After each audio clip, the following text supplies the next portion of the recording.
En el corazón del mar Egeo, se alza una invitación de miles de años atrás. Bienvenidos a la isla de Creta. Esta isla fue el corazón de la civilización minoica. Las majestuosas columnas de su palacio brillan con un tono dorado bajo los primeros rayos del amanecer, y el aroma salado del mar impregna sus corredores laberínticos.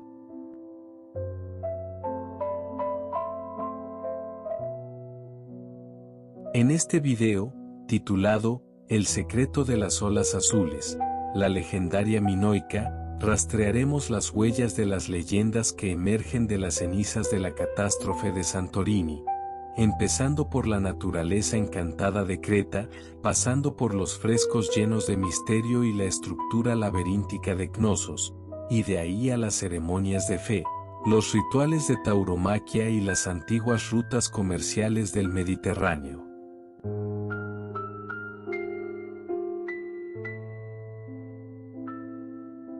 Nuestro viaje constará de 6 secciones principales. En cada sección, exploraremos juntos los detalles arqueológicos que hemos desenterrado de los yacimientos, anécdotas sobre la vida de la gente de esa época y las verdades detrás de los mitos. Si están listos, comenzamos a abrir la puerta de los minoicos.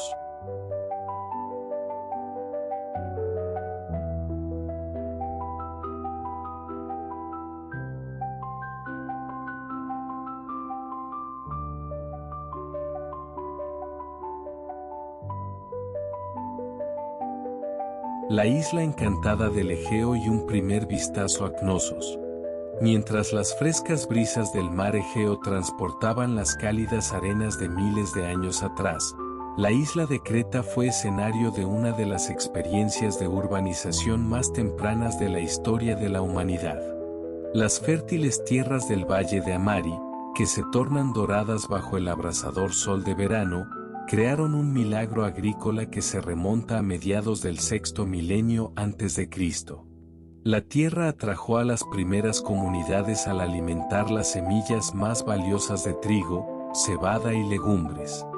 Los canales de arcilla tallados a lo largo de los lechos de los ríos, los sistemas de riego establecidos por esas primeras mentes ingenieras, eran pasos tan avanzados que aún hoy asombran.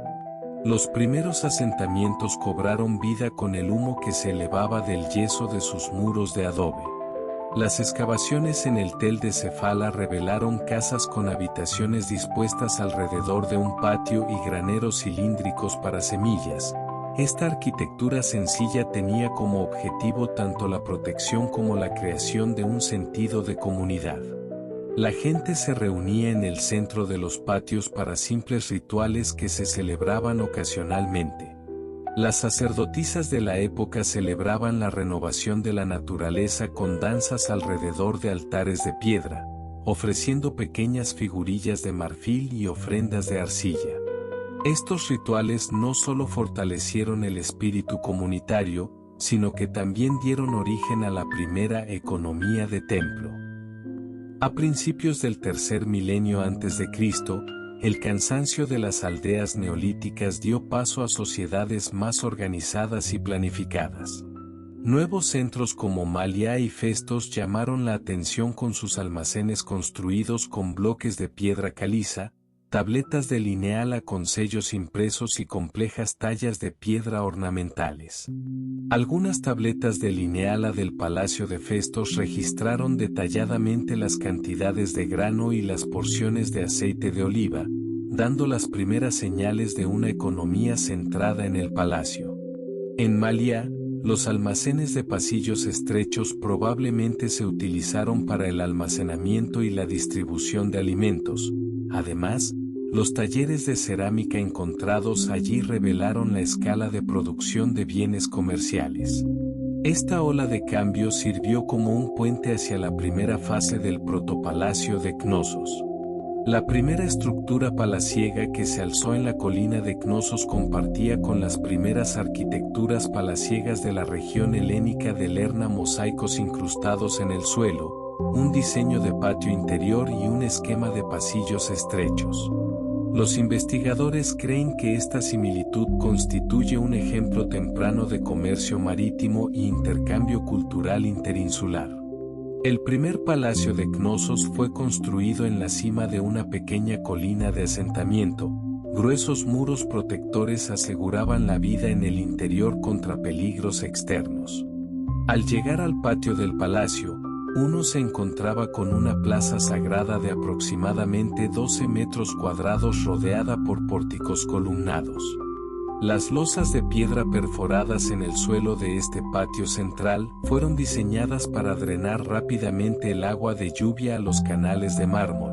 La misma losa permitía a la gente reunida en las ceremonias caminar sin sufrir daños por los charcos. Los pozos de luz abiertos en las esquinas del patio llevaban la luz del día desde los pisos superiores hasta los inferiores, creando una corriente de aire fresco y manteniendo los interiores luminosos. Según los informes de las excavaciones arqueológicas, este patio fue el anfitrión de las primeras grandes festividades de primavera celebradas en el siglo XIX a.C. Fue un centro sagrado donde miles de personas realizaban rituales de salto de toro, se recitaban oraciones e incluso se firmaban acuerdos comerciales tempranos. Miles de personas se reunían alrededor del altar, observaban la ceremonia, y a menudo los contadores del palacio también registraban las nuevas distribuciones de cosechas. Así, el patio funcionaba como un punto de encuentro para la vida religiosa, administrativa y económica.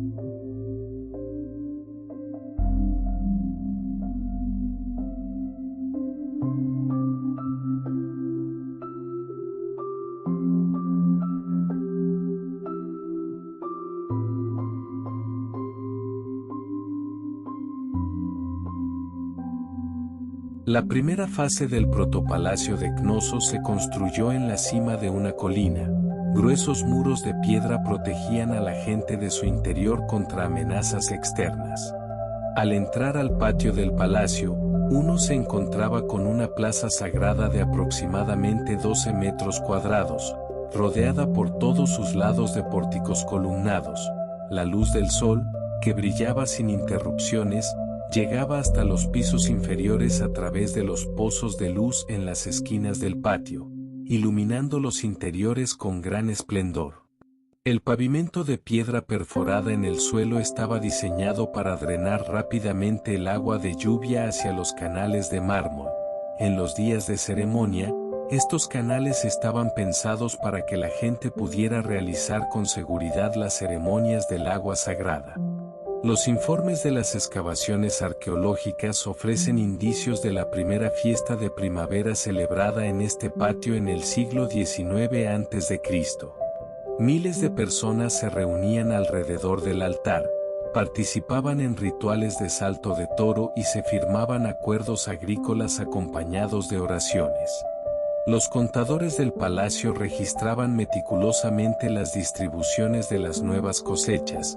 Cada registro garantizaba la fertilidad de la tierra y la continuidad del orden social. Así, el patio central funcionaba como un punto de encuentro para la vida religiosa, administrativa y económica.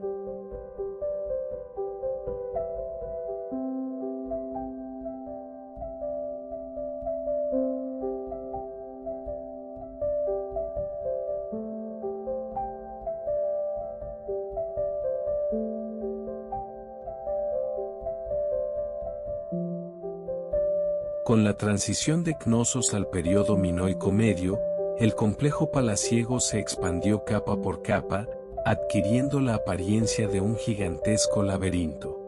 Las 4 alas principales del palacio estaban tejidas con salas interconectadas, almacenes, centros de templos y talleres. La sala del trono, también conocida como Throne Room, se construyó como un salón con un suelo de nubuk negro adornado con tejas de corona talladas en la roca. Las figuras de delfines y pulpos pintadas en las paredes del salón eran un reflejo artístico de la profunda conexión de los cretenses con el mar.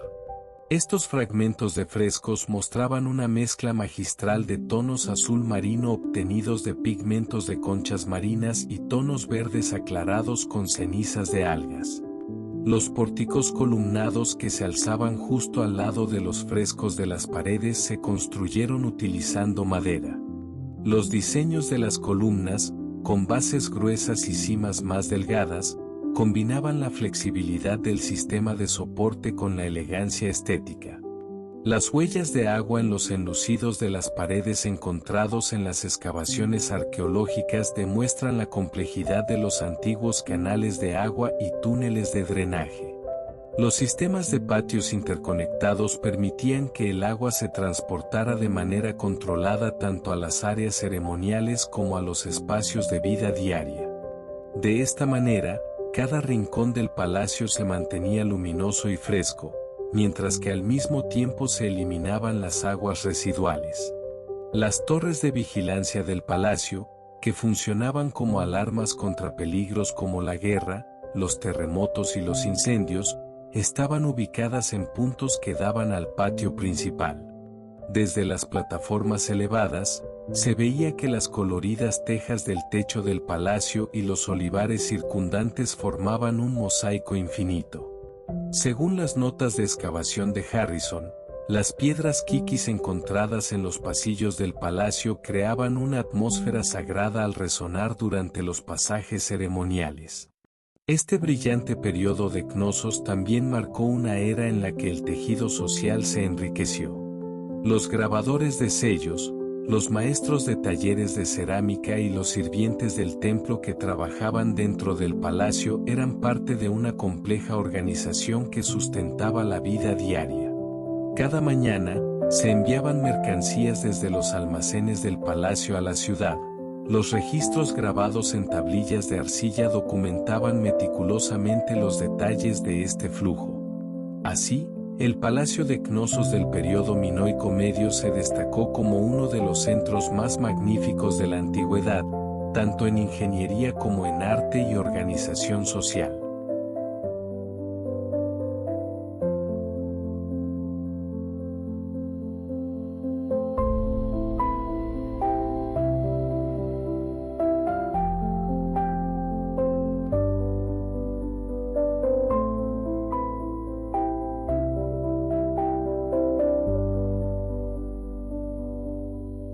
En los asentamientos alrededor de Cnosos, la vida diaria se desarrollaba en gran medida alrededor de las casas y talleres. Las paredes de las casas con patio estaban cubiertas con yeso blanqueado, y sus suelos de piedra se lijaban para mantenerlos lisos y frescos. El amplio patio central servía como área común para cocinar, teñir telas y realizar actividades sociales. La puerta de cada habitación se abría a este patio, permitiendo a los miembros de la familia llevar una vida equilibrada entre la privacidad y la comunidad. Entre la clase artesanal estrechamente relacionada con el palacio, destacaban alfareros, broncistas y tejedores. En los talleres de cerámica, los pigmentos de conchas marinas, cenizas de algas y óxido de hierro se mezclaban meticulosamente para preparar colores vibrantes, que luego se cocían a altas temperaturas en hornos.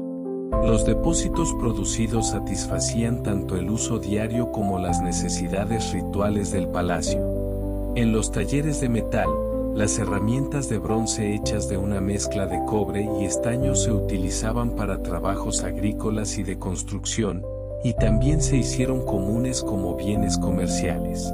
La producción agrícola, a través del trigo, la cebada, las aceitunas y los viñedos, alimentaba tanto la nutrición urbana como el comercio. Los graneros comunes mantenían el equilibrio social. Los productos agrícolas que llegaban por mar desde Festos y Malia se cocinaban en las cocinas de Cnosos y se servían en la mesa del palacio, mientras que los excedentes se registraban en tablillas de lineal y se exportaban a las islas vecinas.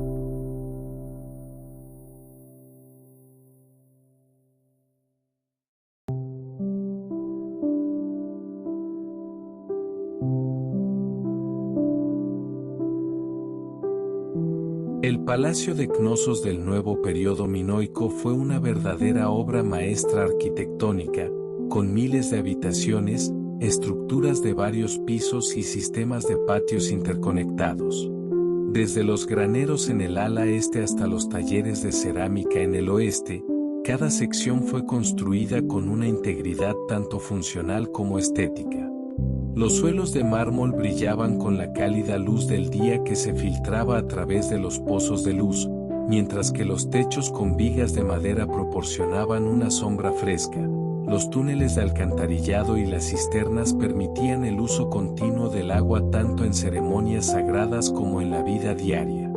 La estancia de la reina, ubicada en la esquina sureste del palacio, dejaba una impresión inolvidable con sus frescos murales de motivos de lirios y escenas de salto de toros. Los pórticos circundantes funcionaban tanto como área ceremonial como de descanso.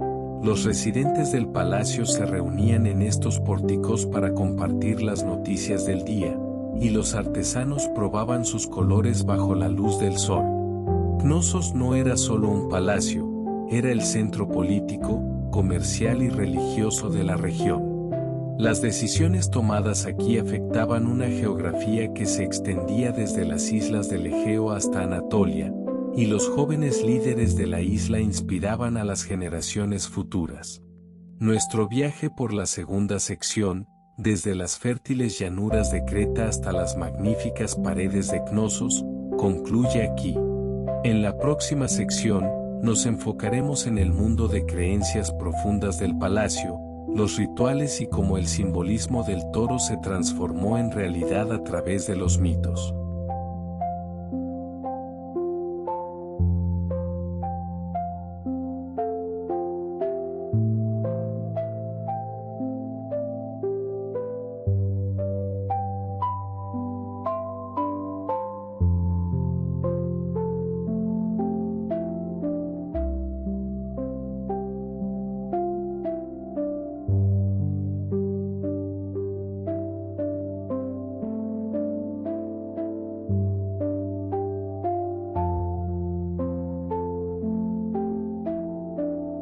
La gestión del agua del palacio fue uno de los ejemplos más brillantes de la ingeniería minoica.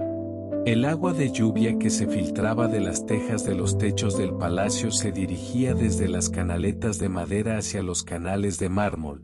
Desde allí se recogía por debajo y alrededor de los pavimentos de piedra perforados junto al patio, y se transportaba a las enormes cisternas subterráneas. Cada cisterna podía almacenar hasta aproximadamente 500 toneladas de agua, una cantidad que creaba una reserva suficiente para miles de personas dentro del palacio durante días. Mientras el flujo de agua en los túneles subterráneos avanzaba silenciosamente por las paredes revestidas con una fina mezcla de cal y arcilla, las aguas residuales se transportaban a las piscinas de desechos fuera del palacio a través de un túnel separado tallado en madera. De esta manera, se mantenía la higiene del agua potable y se eliminaban los desechos de forma segura. Los pozos de luz en el centro del patio no solo transportaban la luz del día a los pisos inferiores, estos pozos también aportaban aire fresco a los interiores en los calurosos días de verano, y en invierno, al evacuar el aire caliente, proporcionaban un control climático natural. Una de las características distintivas de la arquitectura minoica eran las columnas talladas en madera de pino y ciprés. Las bases de las columnas se mantenían más gruesas, mientras que sus formas cilíndricas que se estrechaban hacia arriba no solo ahorraban material, sino que también ofrecían una estructura flexible contra terremotos y vibraciones. Las superficies originales de las columnas se cubrían con resina natural y pigmentos de óxido rojo, lo que prolongaba la vida útil de la textura de la madera. En los análisis arqueológicos, se ha determinado que recursos vegetales y minerales utilizaban los artesanos de la época al analizar los espesores de las capas de pintura y los componentes de la pintura en las columnas. Las paredes se construían con bloques de piedra caliza local, que llevaban las marcas propias de los maestros. Estas marcas indicaban qué bloque de piedra debía colocarse en qué ubicación, asegurando que el proceso de construcción avanzara de manera organizada. La mezcla de tierra roja y arena utilizada en las juntas funcionaba tanto como aglutinante como impermeabilizante. Los registros arqueológicos muestran que las áreas de reunión y descanso ubicadas debajo de los pórticos columnados creaban un ambiente ideal tanto para los funcionarios del palacio como para los invitados. Las ceremonias oficiales celebradas en estos pórticos funcionaban como un foro público donde la administración del palacio comunicaba anuncios importantes al pueblo.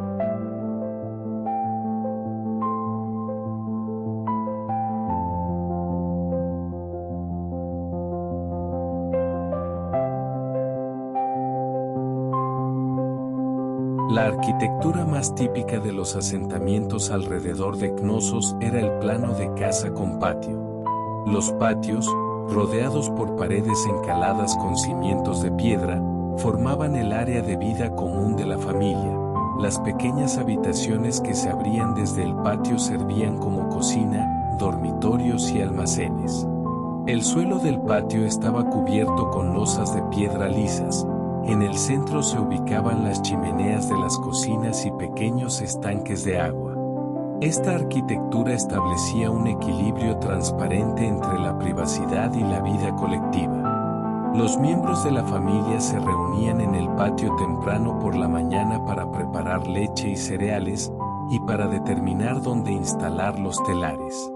Las mujeres satisfacían las necesidades diarias sirviendo incienso y extractos de plantas guardados en recipientes de terracota en las cocinas.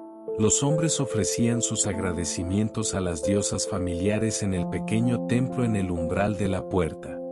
Los niños se sentaban en los asientos de piedra redondos alrededor del patio y recibían su primera educación de los sacerdotes del pueblo. Los graneros comunes, ubicados junto a las casas, garantizaban la distribución justa de la producción estacional. El trigo y la cebada almacenados en estos graneros eran registrados por los funcionarios del palacio, y las cantidades necesarias se distribuían a la gente del pueblo mediante subasta o sorteo.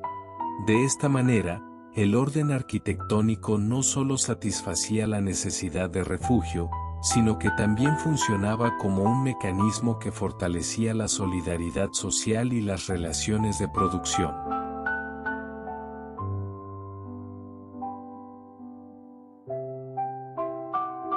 Los talleres de cerámica y metal de Cnosos formaban el corazón del mundo económico y ritual del palacio. Mucho antes del amanecer, los alfareros llegaban a sus talleres y colocaban las blandas y húmedas bolas de arcilla sobre las ruedas. En la primera etapa, los pigmentos azules y verdes, preparados con conchas marinas y cenizas de algas, se disolvían en agua hirviendo y se llenaban en botellas pulverizadoras. Los alfareros aplicaban estos pigmentos sobre la superficie de la arcilla húmeda en finas líneas con un pincel, y luego colocaban las vasijas en hornos calentados hasta 920 grados centígrados. El proceso de cocción se controlaba a través de chimeneas diseñadas según la dirección de los vientos, asegurando una distribución homogénea del calor. En el taller de metal del palacio, humeaban los hornos de fundición de bronce, compuestos por aleaciones de cobre y estaño. Los maestros producían collares, campanas ceremoniales y cuchillos rituales utilizando técnicas de incrustación de oro y chapado en plata. El proceso de incrustación de oro comenzaba fijando finas láminas de oro a la superficie de bronce, y luego se trabajaban delicadamente los motivos con herramientas especiales. El marfil, importado de comerciantes egipcios, se utilizaba para mangos y empuñaduras. Cada objeto era tanto una herramienta como un símbolo de estatus. Los productos cerámicos y metálicos almacenados en ánforas de piedra alineadas a lo largo del taller eran registrados por los contadores del palacio en tablillas de arcilla selladas. Las mujeres artesanas tenían un papel destacado, especialmente en la producción textil y de joyas, tejían hilos de lana de colores en telares con patrones de trabajo monástico, preparando las vestimentas de las sacerdotisas y los manteles de los altares para las ceremonias del palacio. Esta clase de artesanos era una columna vertebral invisible que sostenía el tejido social tanto del palacio como de la isla.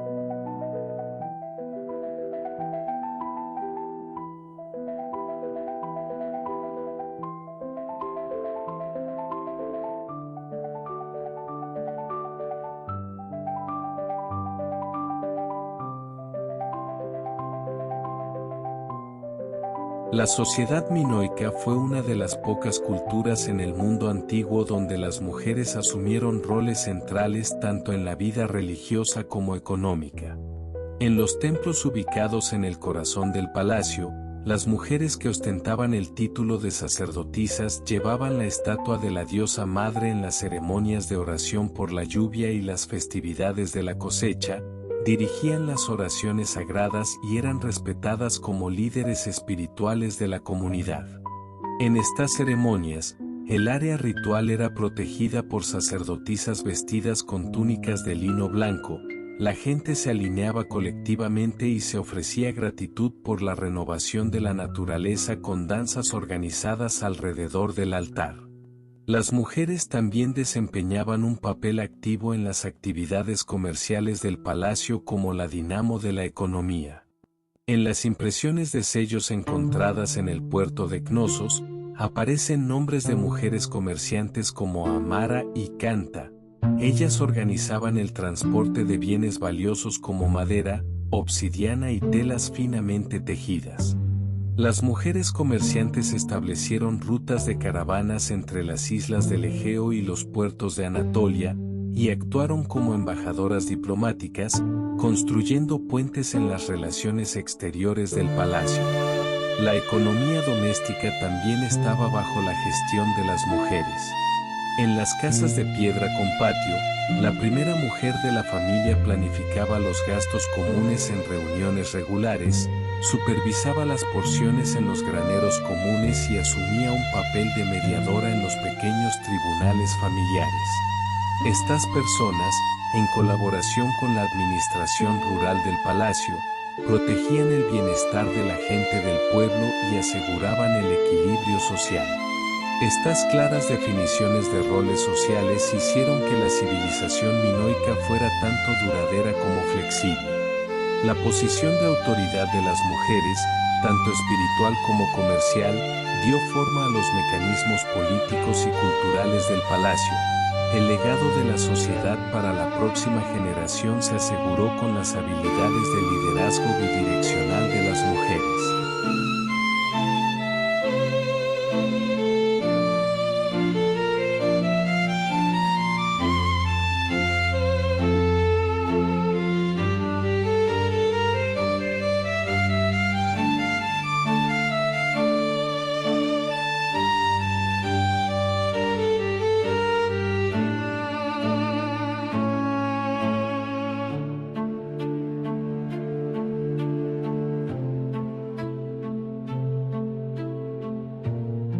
Mundo de creencias, rituales y simbolismo del toro. En Creta, la práctica de la fe se centró en la diosa madre. Esta diosa simbolizaba la fertilidad, el ciclo de la naturaleza y el renacimiento de la vida. Los escultores, con fina artesanía, tallaban figuras de maternidad en marfil y les añadían una corona de cuernos, reflejando una poderosa energía femenina. En los frescos, la diosa era representada con motivos de leones o buitres, a veces sosteniendo una rama de olivo o una espiga de trigo para enfatizar la generosidad de la naturaleza. Entre las ofrendas recogidas, que recordaban los patrones geométricos de las alfombras de doble capa, se encontraban pequeñas figurillas de marfil, vasijas de arcilla resistentes a las bacterias y acróteras de bronce para los altares. Estos objetos se ofrecían a la diosa madre en las ceremonias estacionales celebradas en las áreas sagradas de los templos, y se esparcían por el patio del santuario acompañados de oraciones. Mientras se recitaban las oraciones, las sacerdotisas se adornaban sus túnicas de lino blanco con hojas de olivo y cintas rojas, y creaban un ambiente de himno colectivo con instrumentos de calabaza que funcionaban como filtros de sonido natural. Este sistema de creencias también se mantenía vivo en las cuevas sagradas distribuidas por toda la isla. El culto a la naturaleza se formó alrededor de las fuentes de agua en los valles de Creta, las columnas naturales en las entradas de las cuevas y las filtraciones de agua en las rocas. Cada ritual era considerado una ceremonia simbólica de renacimiento que mostraba a la diosa madre otorgando poder a la tierra y al agua.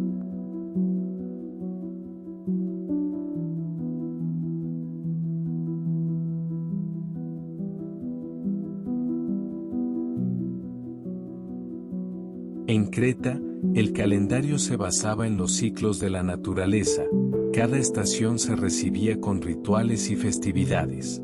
La llegada de la primavera se celebraba con el Festival de la Fertilidad, donde se ofrecían a la diosa madre espigas de trigo y ramas de olivo fresco, colocados en el patio del templo. Las jóvenes sacerdotisas, vestidas con túnicas de lino blanco, danzaban alrededor del altar y recitaban oraciones rituales que simbolizaban el despertar de la tierra. Las campanas de bronce y los residuos de harina en el fondo de las vasijas de cerámica encontrados en las excavaciones arqueológicas revelan tanto la perspectiva musical como la de ofrenda de las ceremonias. Cuando el calor del verano se hacía sentir, la ceremonia de la oración por la lluvia, celebrada para evitar el secado de las fuentes de agua, determinaba el destino del pueblo. Los aldeanos reunidos en el patio del templo vertían el agua de sus vasijas frente a las sacerdotisas, luego se colocaban pequeñas ofrendas de fruta y aceite dedicadas a las ninfas del agua. Las sacerdotisas, acompañadas de instrumentos musicales, recitaban oraciones e invocaban la bendición del agua, y al final de la ceremonia, los símbolos grabados en las paredes del patio eran marcados para ser renovados si llovía. En otoño, se celebraban las ceremonias de agradecimiento por la cosecha, donde las primeras gotas del vino recolectado de los viñedos se ofrecían a la diosa. Los modelos especiales de los alfareros se convertían en copas utilizadas en estas ceremonias. En ellas se adornaban racimos de uvas, motivos de hiedra y diseños de hojas. Estas celebraciones cíclicas no eran solo un deber religioso para la sociedad minoica, sino también una imagen viva de la solidaridad social y el orden económico.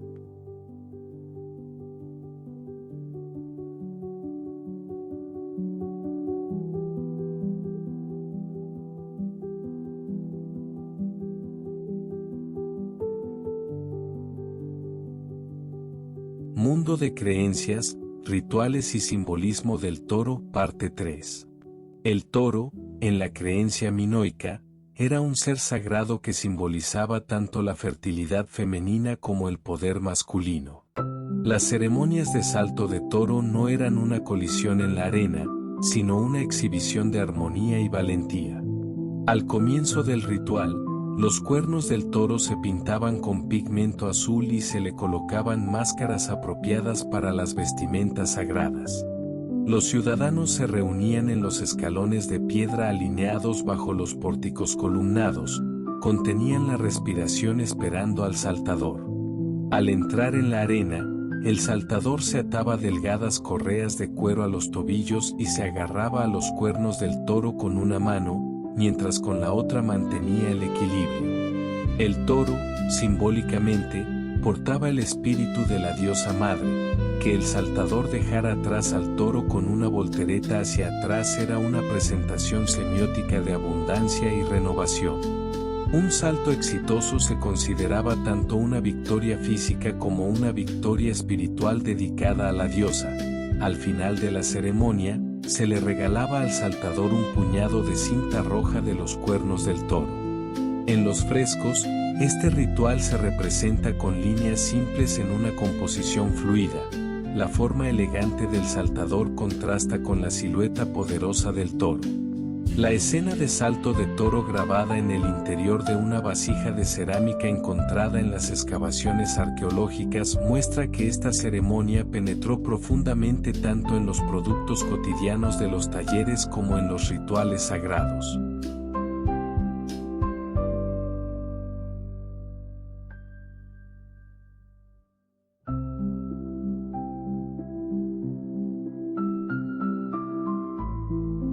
En la creencia minoica, las cuevas y los altares tallados en la roca eran puntos directos de comunicación con las deidades del inframundo. La cueva de Cicro, situada en las faldas del monte Festos, se había transformado en un lugar sagrado con sus piscinas naturales formadas por gotas de agua, nichos tallados en las paredes y recipientes de ofrendas de bronce. La luz tenue dentro de la cueva, la atmósfera fresca y la humedad en el aire realzaban el ambiente místico de los rituales. Los altares al aire libre, por otro lado, se ubicaban en prominencias rocosas elevadas cerca de la costa del palacio. Allí se recibía el amanecer y el atardecer, y se realizaban rituales estacionales. Los círculos de piedra y los bloques de altar cuidadosamente colocados simbolizaban el puente sagrado entre el cielo y la tierra. La gente elevaba sus oraciones colectivas entre los olores del incienso quemado en estos altares y dejaba sus ofrendas en los nichos excavados en los bloques de piedra. Ambos tipos de lugares sagrados encarnaban la comprensión minoica del universo, representaban la relación equilibrada entre la naturaleza, el cosmos y los dioses.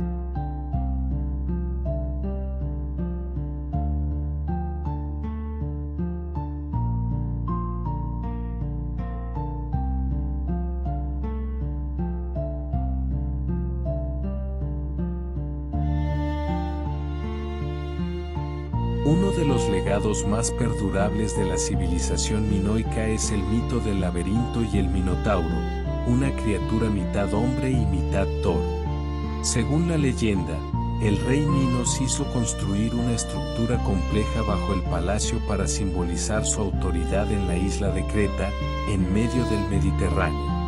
Esta construcción representaba la complejidad interna del individuo, tanto física como simbólicamente. El Minotauro, aprisionado en el centro del laberinto, señalaba los aspectos oscuros de la naturaleza humana, al tiempo que revelaba el poder de representación artística de los cretenses. El héroe de la leyenda, Teseo, un joven príncipe de Atenas, entra en el laberinto. El hilo rojo que lleva consigo es un regalo de la princesa Ariadna del palacio. El hilo de Ariadna simboliza la búsqueda de orden dentro del caos, y la forma en que la esperanza brilla incluso en el momento más desesperado. Teseo derrota a la criatura con forma de toro en las profundidades del laberinto, y luego sale con seguridad del palacio, usando el hilo como único rastro. Este mito ha sido interpretado innumerables veces en el arte, la literatura y la psicología moderna de Minos. El laberinto se utiliza como una metáfora del viaje del individuo a su propio subconsciente, mientras que el hilo representa la intuición interna que guía a través de las complejidades de la vida. Los rituales del toro y el mito del laberinto continúan siendo una fuente de inspiración en una amplia gama de campos hoy en día, desde las artes escénicas hasta los videojuegos, desde las técnicas de psicoterapia hasta los diseños arquitectónicos.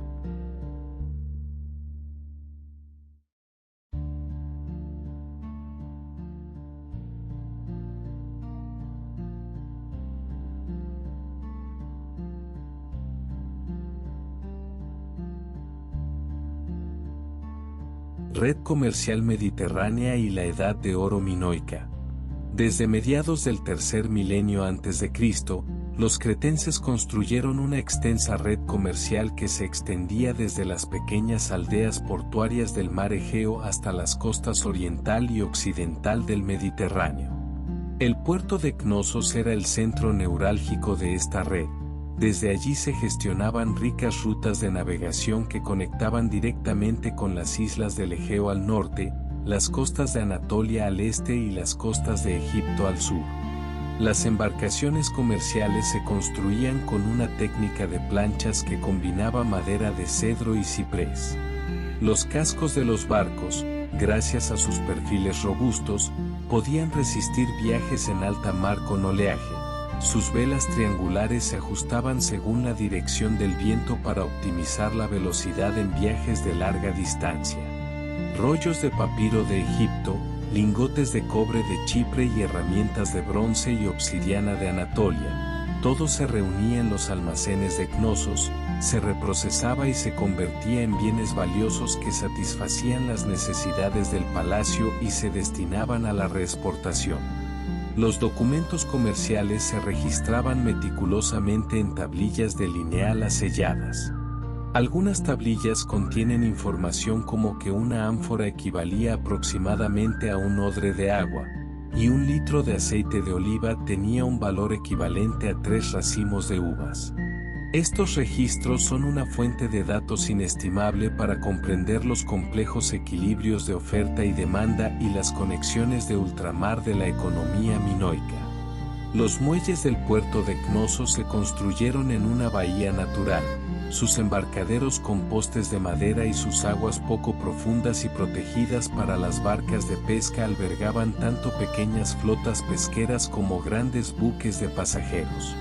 Las brisas que soplaban en verano ofrecían atajos a los marineros, y en invierno, el mantenimiento de la calma del agua dentro del puerto garantizaba la seguridad de los navegantes.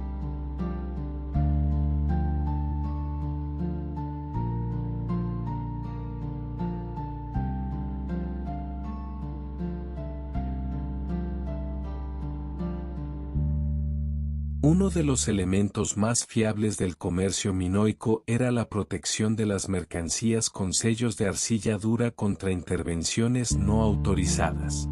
Estas impresiones de sellos, grabadas con escritura lineal, contenían motivos simbólicos que indicaban tanto la identidad del remitente como la del destinatario, así como el tipo de producto.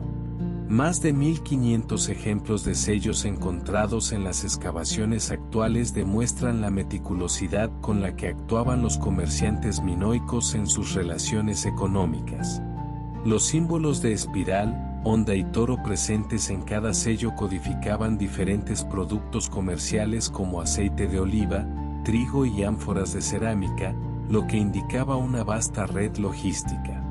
Las tablillas de arcilla que mantenían el sistema de registros financieros se guardaban en estantes alineados en los almacenes del palacio. Estas tablillas contenían información numérica sobre las cantidades de existencias de grano, las distribuciones de aceite de oliva y los salarios de los trabajadores en el primer milenio antes de Cristo. Por ejemplo, una tablilla registraba completamente el envío de 300 ánforas de aceite de oliva desde el puerto de Cnosos a Egipto durante una temporada y el desglose de 50 piezas de tela recibidas a cambio. Estos registros ofrecen una ventana única para comprender el equilibrio de oferta y demanda, el sistema de impuestos y el sistema de crédito comercial de la economía minoica. Las impresiones de sellos y los registros escritos simbolizaban tanto el control estatal como la colaboración de las redes de comerciantes privados. Las cargas que partían de Cnosos pasaban por un control de sellos en las ciudades portuarias donde hacían escala a lo largo de las rutas. Los registros de las tablillas, actualizados en cada parada, se acreditaban al archivo central del palacio y documentaban cada etapa de la cadena de suministro, asegurando una red comercial segura que se extendía más allá de los mares.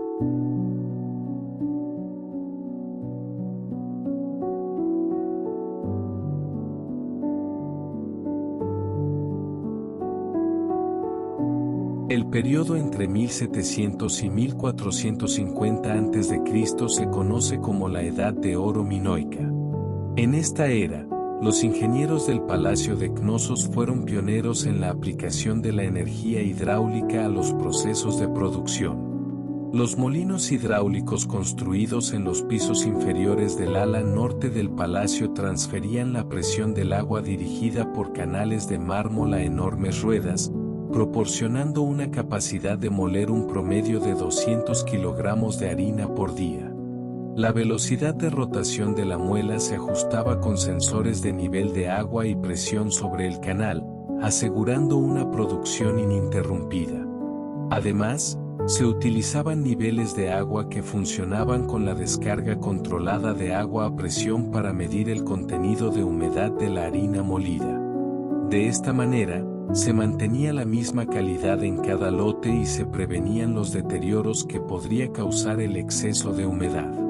Estos dispositivos tecnológicos demostraron que Knossos no era solo un centro político, sino también un campo de innovación industrial. Las técnicas de incrustación de oro y dorado con plata desarrolladas en los talleres de metal crearon motivos detallados en las decoraciones del palacio. Los métodos de fundición al vacío utilizados en la orfebrería de bronce hicieron posible la producción de objetos finos y de formas complejas. Los ciclos de cocción de 40 horas en los hornos de cerámica de Knossos producían ánforas resistentes y vasijas decorativas a altas temperaturas. Estas innovaciones aumentaron el bienestar económico y la influencia cultural de la sociedad minoica. Las ciudades portuarias de todo el Mediterráneo mostraron demanda por los bienes de Knossos, y el palacio se convirtió en un centro de transferencia de conocimiento.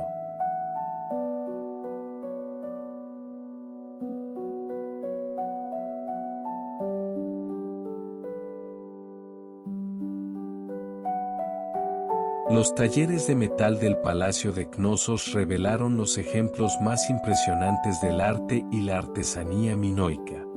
Los collares adornados con la técnica de incrustación de oro enriquecían las vestimentas ceremoniales de los dignatarios del palacio, mientras que las herramientas de bronce aceleraban tanto la producción agrícola como las actividades de construcción.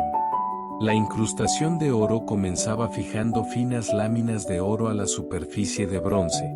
Los artesanos colocaban delicadamente estas láminas sobre superficies curvas para crear espirales, motivos florales y diseños geométricos.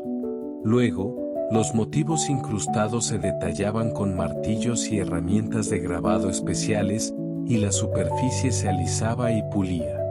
En la metalurgia del bronce, se utilizaron métodos de fundición al vacío para crear figuras complejas y representaciones de animales. Este método implicaba verter metal fundido en moldes de arcilla preparados previamente y extraerlo con vacío. Los objetos resultantes eran detallados y duraderos. Las placas de arcilla cocidas en los hornos del palacio se secaban en hornos de ladrillo rojo construidos a temperaturas de 950 grados Celsius, lo que otorgaba a las ánforas de cerámica una perfección tanto funcional como decorativa. Esta intensa combinación de metal y cerámica en el arte minoico fue incluso imitada en los palacios reales de todo el Mediterráneo. Los productos metálicos de Knossos se difundieron como un valor económico y un elemento de influencia cultural, convirtiendo al palacio no solo en un centro comercial, sino también en una brillante base del arte.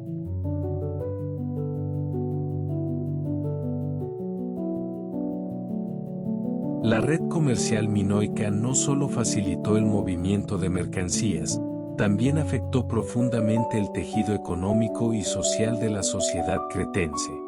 La riqueza generada por el comercio se acumuló en las arcas del palacio y se destinó a proyectos públicos.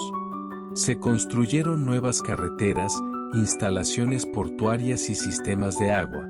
Estas inversiones en infraestructura mejoraron tanto la regularidad de los viajes comerciales como el bienestar de los asentamientos rurales. Las restauraciones de templos y los presupuestos para festivales, financiados con los ingresos comerciales, fortalecieron la identidad cultural común de la gente. Las relaciones diplomáticas establecidas durante el comercio aseguraron que los líderes minoicos fueran respetados en el extranjero. Los comerciantes de las islas del Egeo pagaban altos aranceles aduaneros en Knossos, mientras que el palacio utilizaba estos ingresos para ofrecer subvenciones y apoyo con equipos a los talleres de artesanos. De esta manera, la mano de obra local y la producción artística alcanzaron un ciclo sostenible.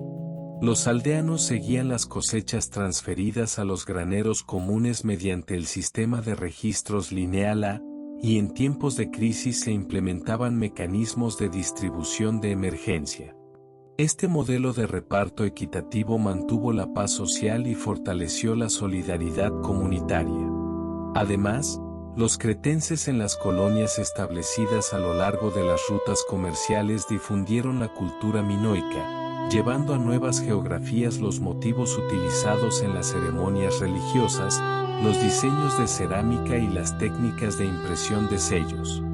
En conclusión, la red comercial minoica no fue solo un fenómeno económico, sino que también sirvió como un puente para la interacción cultural, el orden social y la transferencia de conocimiento tecnológico.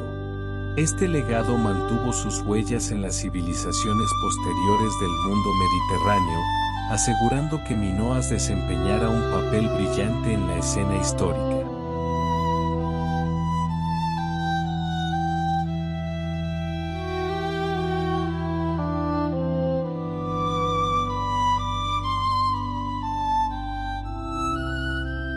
Erupción de Tera, colapso y legado.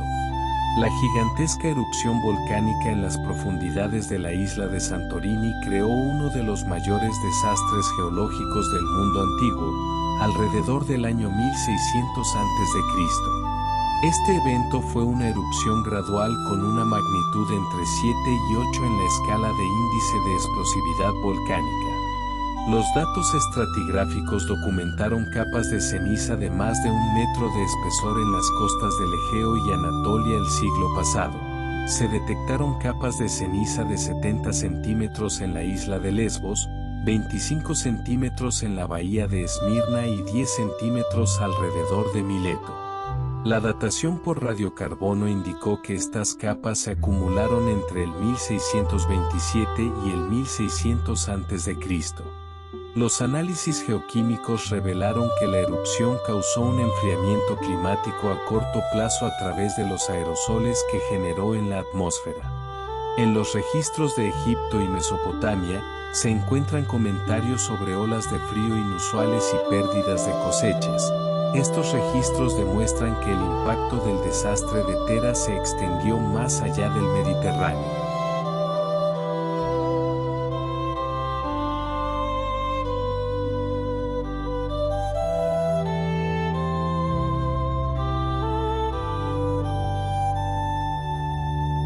Las olas de tsunami y las cenizas volcánicas de la erupción de Tera arrasaron el puerto de Cnosos y otros puertos minoicos.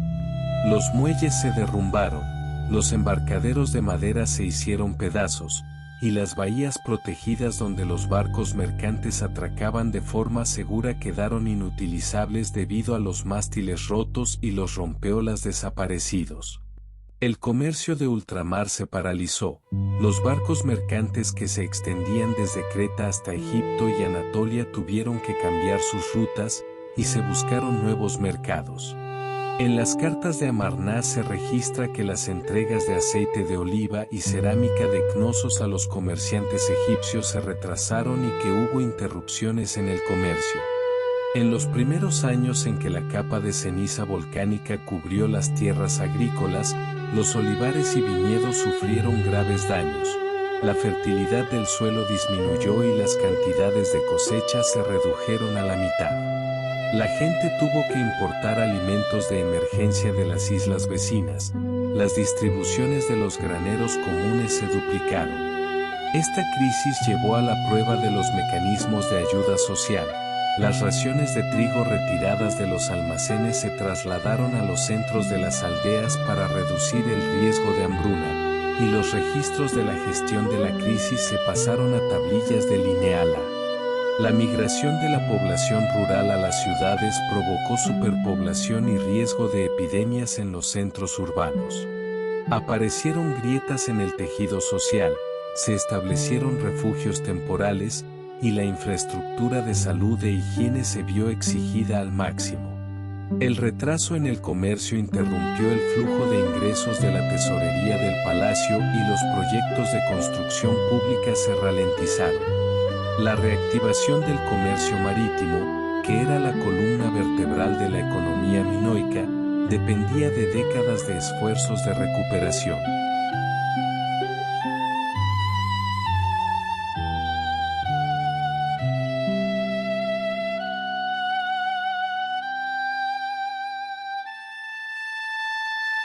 El vacío creado por el desastre de Tera dio origen a nuevos equilibrios de poder en la isla de Creta.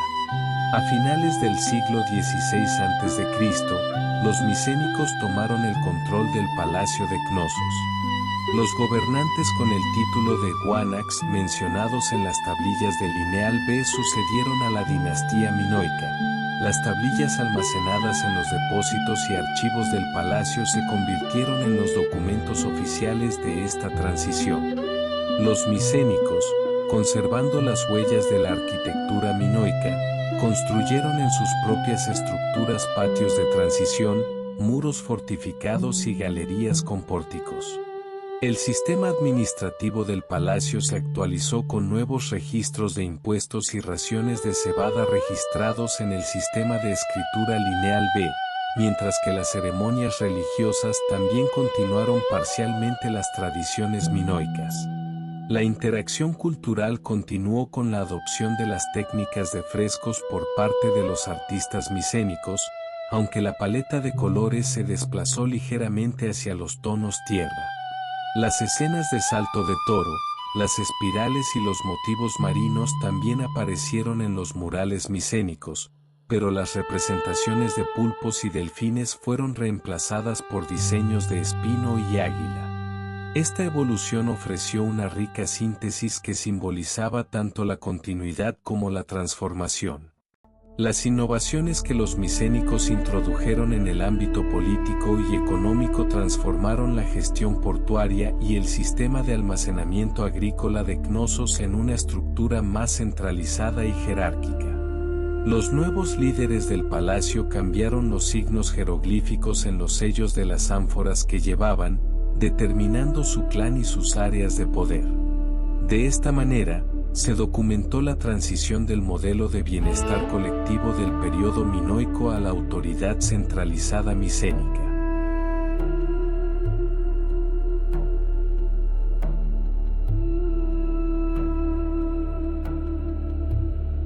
Las excavaciones de Akrotiri, que comenzaron en 1967 de nuestra era, desenterraron la antigua ciudad de Santorini, oculta bajo las cenizas, en todo su esplendor. La capa protectora de ceniza había preservado los edificios durante siglos. Los frescos, las calles empedradas y las huellas arquitectónicas de las casas se conservaron con una integridad extraordinaria. Los equipos de excavación, al pasar por el diseño de calles estrechas, los planos de casas de varios pisos y las grandes estoas, galerías columnadas, fueron testigos de la brillantez de la planificación urbana de la antigüedad. Los murales llamados monos azules y fresco de la primavera revelaron cuán colorido y dinámico era el arte minoico. Estos frescos ofrecían al espectador una ventana a través del tiempo, presentando escenas de la vida cotidiana y representaciones mitológicas. La arqueología moderna define a Akrotiri no solo como una ciudad portuaria, sino también como un centro religioso y agrícola. Los precisos canales de drenaje de agua, las estructuras de almacenes y los rincones de los santuarios muestran las huellas de una vida sostenible en la antigua ciudad. Hoy en día, Santorini se esfuerza por mantener un delicado equilibrio entre el turismo y la conservación.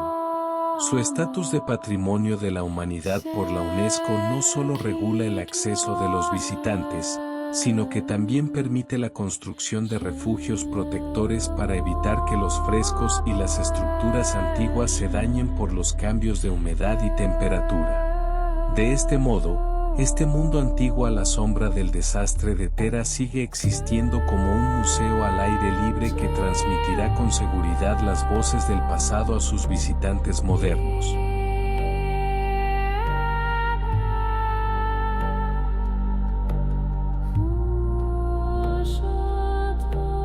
El legado de la civilización minoica, que se extiende hasta nuestros días, no es solo un mito, es también un tesoro de soluciones de ingeniería sostenible de la época temprana.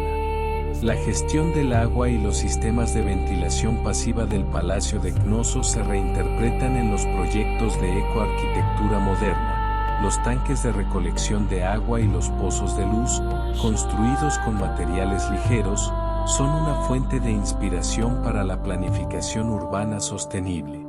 La separación y reutilización de las aguas residuales refleja el principio fundamental de los antiguos túneles de alcantarillado. Hoy en día, la recolección de agua de lluvia y las unidades de reciclaje de aguas grises son las proyecciones contemporáneas del ejemplo minoico. La artesanía de la piedra y las fórmulas orgánicas de las estructuras de madera aún contienen métodos a los que recurren los ingenieros para crear estructuras flexibles resistentes a los terremotos. Por supuesto, la inspiración más profunda proviene de las leyendas. El laberinto y el hilo de Ariadna simbolizan el camino hacia soluciones creativas en problemas complejos. El ritual del salto de toro, al combinar valentía y gracia, es una demostración simbólica de cómo los seres humanos pueden vivir en equilibrio con la naturaleza. Lo que hemos aprendido sobre la civilización minoica, al llevar la sabiduría del pasado al futuro, sigue brillando como una fuente que nutre diseños sostenibles y centrados en el ser humano, tanto en la arquitectura como en la cultura.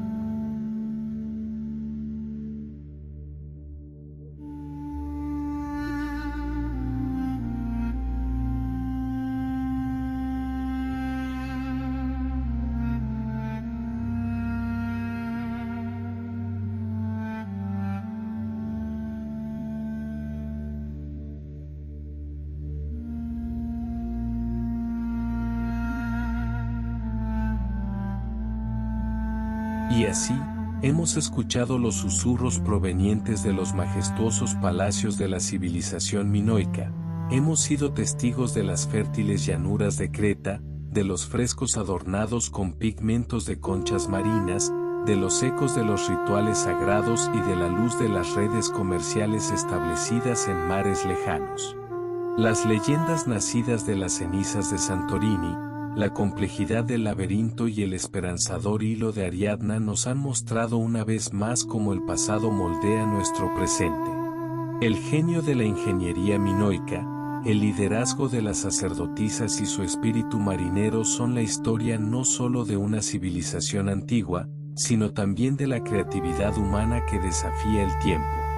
Este legado, que se transmite al futuro, continúa inspirando en una amplia gama de campos, desde diseños sostenibles hasta el arte moderno, desde la artesanía hasta la mitología. Si desean explorar más sobre los laberintos ocultos de Minos y los secretos de la civilización minoica, no olviden suscribirse a nuestro canal y activar la campana de notificaciones. En nuestro próximo episodio, viajaremos a otro rincón misterioso del mundo antiguo. Por ahora, adiós. Que las voces de la historia se encuentren con el viento.